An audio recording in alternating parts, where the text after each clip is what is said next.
The air in Santa Fe carried that sharp desert chill that always sneaks in after sunset.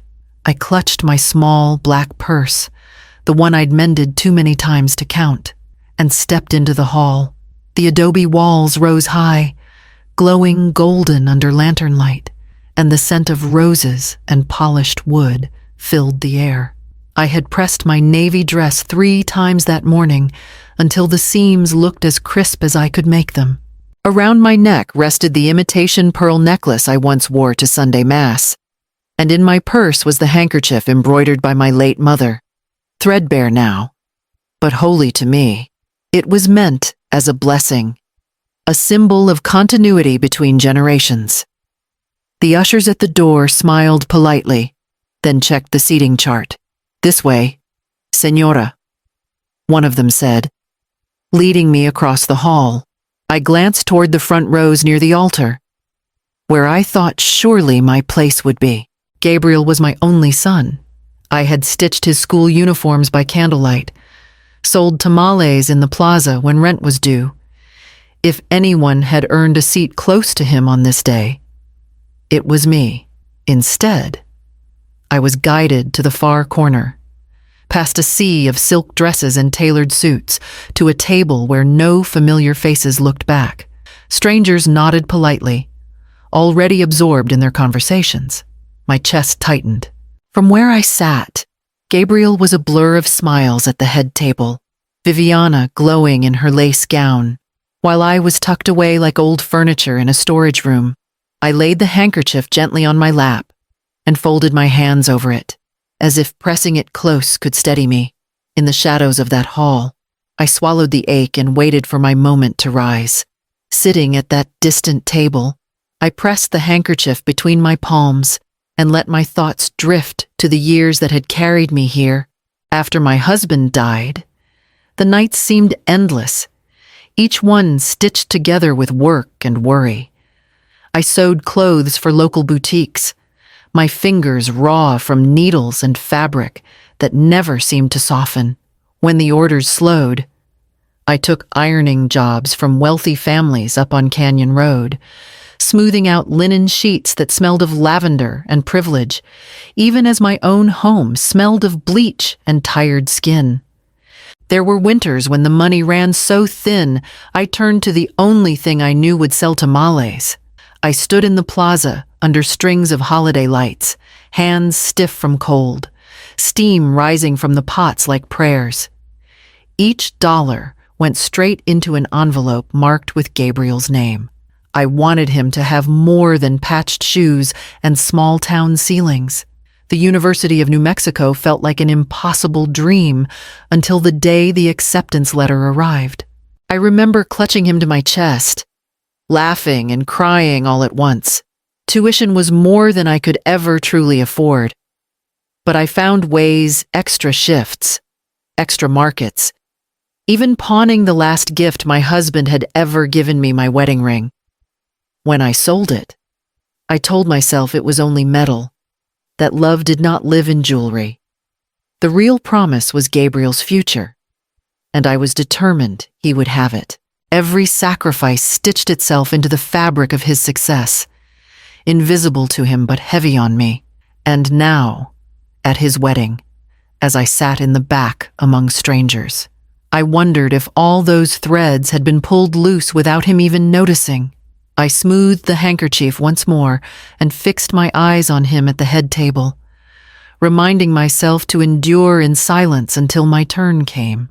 The night before the wedding, the house carried that restless quiet that comes when joy and tension live under the same roof. I was folding Gabriel's white shirt, making sure every button was sewn tight, when I heard Viviana's voice from the next room. It was sharp, laced with laughter she reserved for her friends. "Not for me. She's just baggage," she said, her tone light but cutting. "Once we're married, Gabriel will set boundaries. She won't be hovering around forever."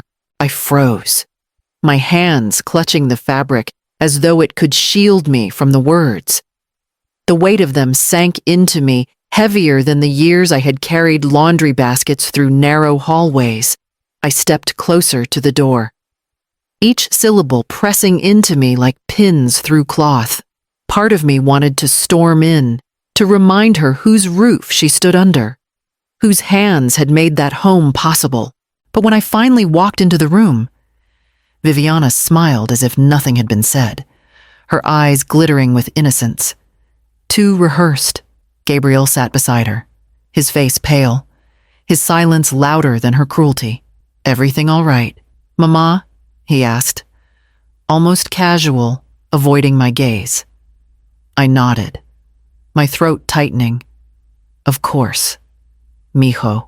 I forced a smile, swallowing the sting as if bitterness could be folded away like laundry.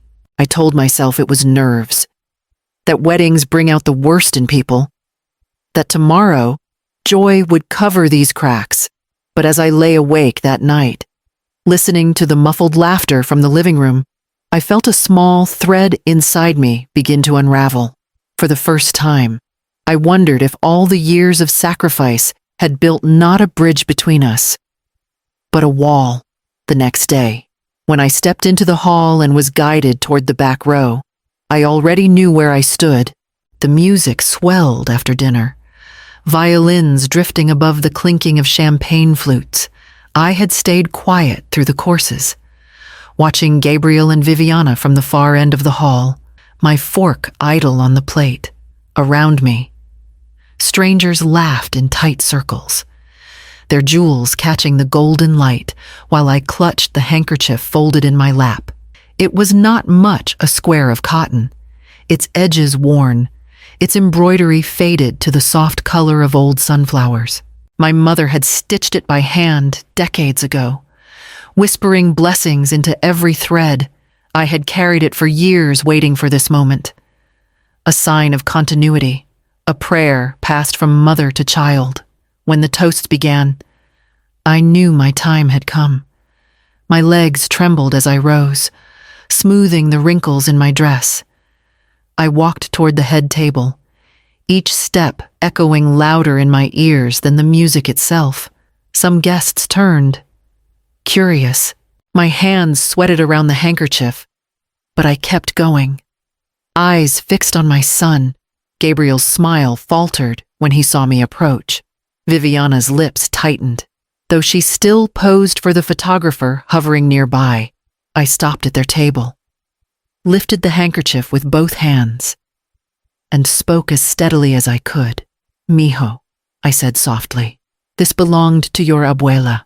I want you to have it for blessings in your marriage and in your life." I leaned closer, and in that nervous shuffle, my shoe caught the edge of Viviana's gown. The fabric tugged under my heel. She shot up from her chair, a shriek cutting through the room. "You ruined my perfect day," she cried, clutching the dress as if I had torn it to pieces. Gasps spread across the tables, glasses frozen midair. I stumbled back, heart pounding, clutching the handkerchief to my chest. My son's face turned crimson, not with defense, but with embarrassment. He glanced at the guests, at the phones lifted discreetly, then at Viviana, whose eyes blazed like a queen wronged. I stood in the silence, every sacrifice, every sleepless night pressing down on me, waiting for his words. And then Gabriel moved, but not toward me. For a heartbeat, the room held its breath, every eye fixed on me as I stood there clutching the handkerchief like a shield. Gabriel's jaw tightened, his shoulders rigid. He looked at the guests, at Viviana's furious glare, and then back at me. Something broke in his face. Pride. Shame. I couldn't tell which, but what came next cut deeper than anything I could have imagined. He rose from his chair and snapped. "Enough, Mama." His voice cracked with embarrassment, and before I could step back, his hand struck my cheek with a sound so sharp it echoed off the ballroom walls. The gasp that followed rippled like a storm across the hall. Glasses stilled mid-toast. Forks clinked against plates as people froze. My head whipped to the side, the sting burning into my skin, and I staggered against the edge of the table. In that stumble, a tower of champagne flutes toppled. The shatter rang out like church bells announcing my disgrace. Phones lifted, screens glowing. I saw the cold little eyes of cameras catching every angle of my humiliation. My son's chest heaved as he tried to steady himself, but he didn't reach for me, not once. Viviana, standing tall beside him, tilted her chin with a smirk so faint it cut more than a scream. She clutched her gown as if I had soiled it, not her heart. I reached out, my hand scraping against the broken glass. Pain flared as shards bit into my palm. Blood welled, mingling with the champagne that spread across the white linen. I rose halfway, only to feel the weight of silence press me down again. Not a single guest moved to help. Their eyes were wide, some horrified, some curious, all fixed on the spectacle. My tears spilled without control, dripping onto the stained fabric of my dress. I tasted salt and bitterness as I forced myself upright. Each step away from the table was heavy, like wading through years of sacrifice now turned to lead. My hand left faint streaks of red on the polished floor as I stumbled toward the doors. Behind me, laughter started again, nervous and shallow, the kind that tries to erase what everyone just witnessed. Viviana's voice floated above it, honeyed but triumphant, as if she had won. Gabriel said nothing. I pushed open the doors into the night air, the sting of the slap still burning my skin, the cut in my palm throbbing in rhythm with my heart. The cold wind wrapped around me as though it were the only thing left willing to hold me, and I walked into the darkness with no one at my side. The night air bit into my skin as I leaned against the stone wall outside the hall. My breath came in shallow gasps, each one breaking into a sob I could no longer swallow. My palm stung where the glass had cut it, but the ache in my chest drowned every other pain. I pulled the handkerchief from my purse and pressed it to the wound, though the thread soaked red almost instantly. Doña Isolde, a voice, hesitant but kind, came from the side. I lifted my head to see Mateo, one of the waiters from the hall. He couldn't have been more than 26, a boy I remembered from the neighborhood markets where his mother once sold roasted corn. He held his phone in one hand, his face stricken. I shouldn't bother you, Señora, but you need to see this. He stepped closer, showing me the glowing screen. On it, a video replayed the moment I dreaded Gabriel striking me. The glass shattering, my body crumpling against the table. The angle came from somewhere near the dance floor. I could hear gasps, see people raising their phones. It wasn't just my memory, it was captured, replayed, dissected. I wanted to look away, but Mateo's hand trembled as he scrolled through the comments. Who hits his own mother? One said, another read. Shame on them, this woman raised him and he treats her like trash. More messages flooded the feed, each angrier than the last.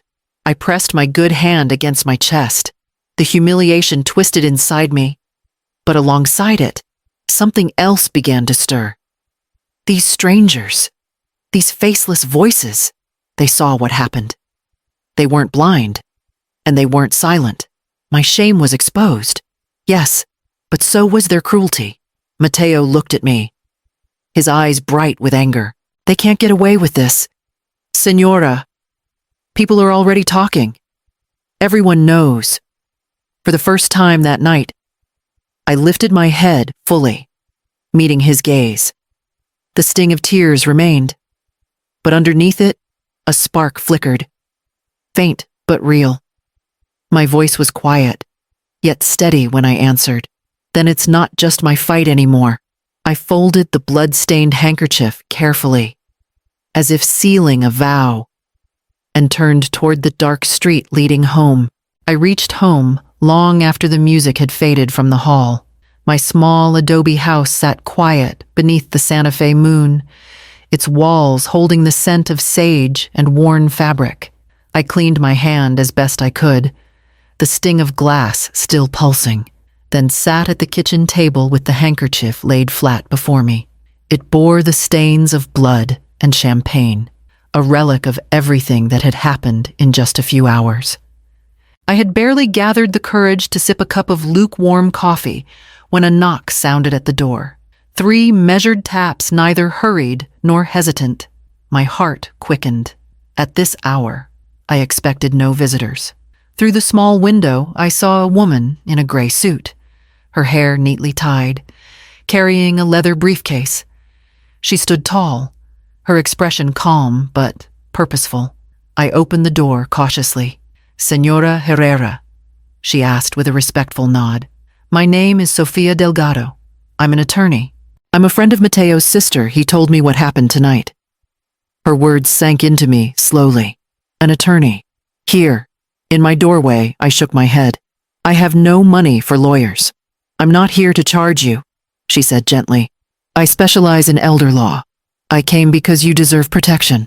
She stepped inside when I moved aside, her eyes falling briefly on the handkerchief at the table. "That house," she continued, "the one Gabriel and Viviana expect to live in it is legally yours. Isn't it?" I blinked, stunned. "Yes. I bought it years ago with my savings. The deed is in my name." Sophia's gaze held mine, steady and unwavering. "Then you have more power than you realize. They cannot take it from you unless you give it." I sat down heavily, the truth settling over me like a cloak. For years I had thought of the house only as Gabriel's inheritance, the proof of my sacrifice. I had forgotten it was still mine. Sophia placed her briefcase on the table, her voice low but firm. "And it can become your shield."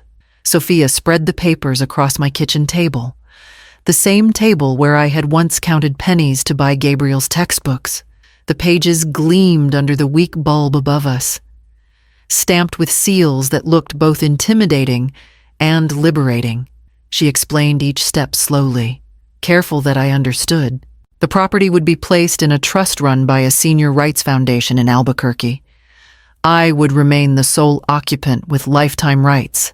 No one, not Gabriel, not Viviana, could sell it, seize it, or force me out.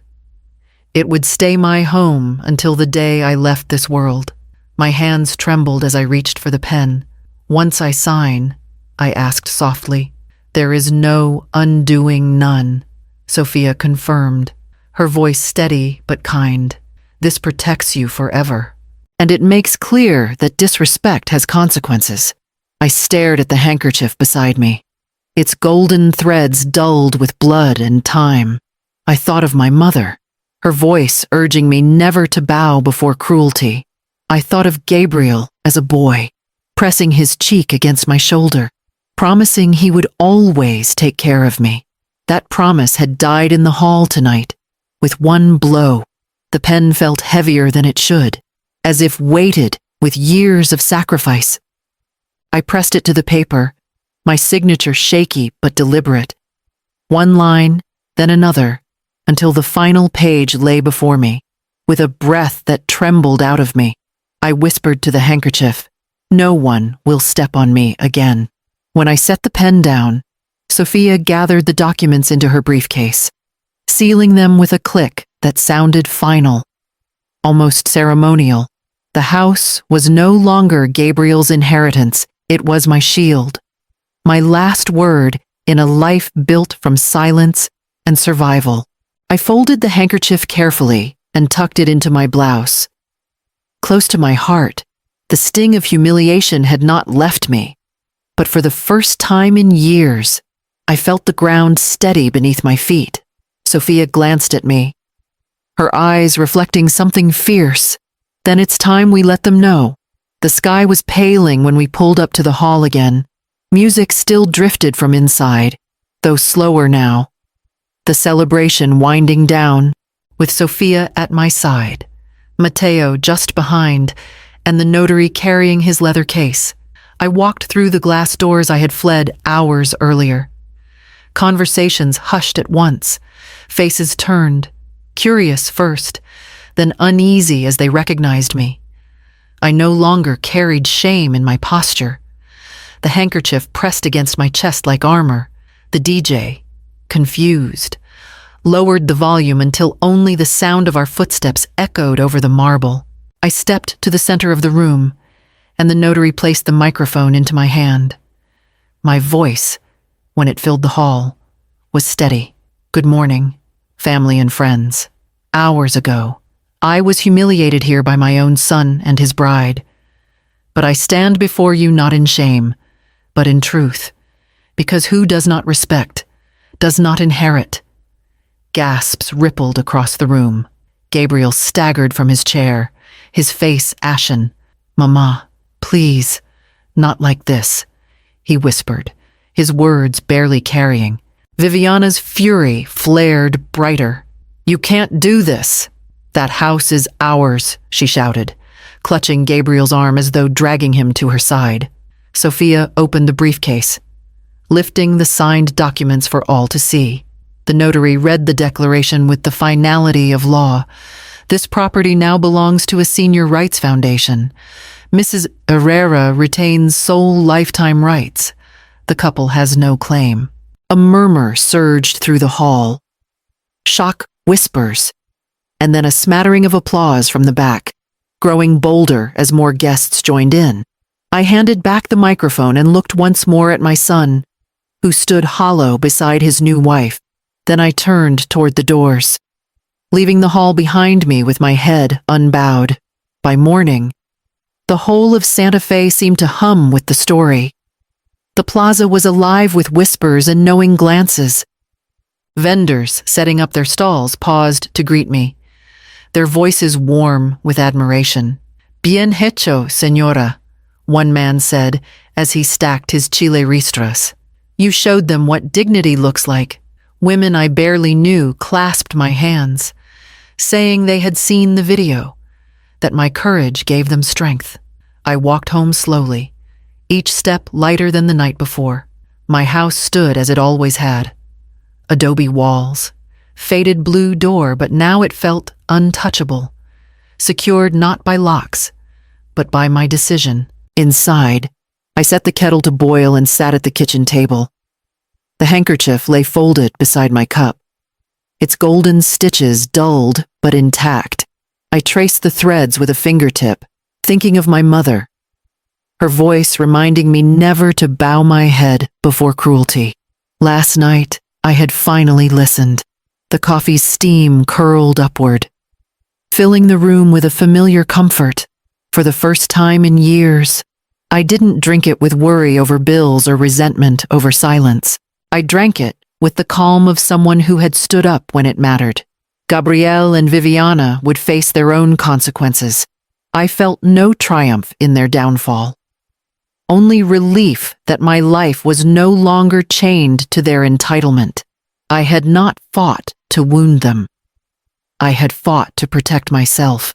As sunlight spilled through the window, warming the worn table, I folded the handkerchief neatly and placed it back in the drawer. It was no longer just a relic of sacrifice. It was a reminder that dignity, once defended, endures.